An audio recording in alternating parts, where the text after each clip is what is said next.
In this video, I'll be showing you how to change your steering wheel airbag on a Honda Element 2003 to 2011.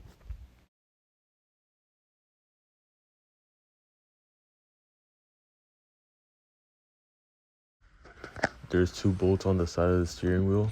They're both T30 torque bits.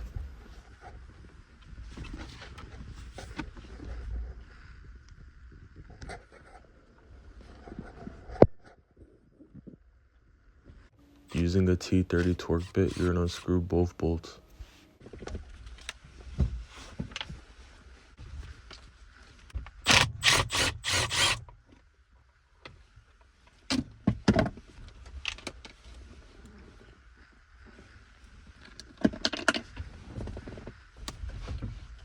Now the airbag should come right out after you remove the two bolts.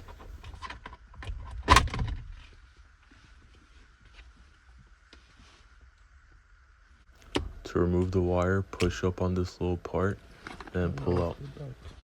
To put the new one on, push up on the little part and pull down.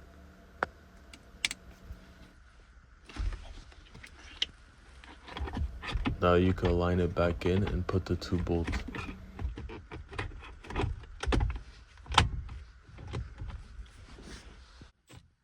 For the Honda Element airbag, torque down the bolts to around 7 foot-pounds of torque.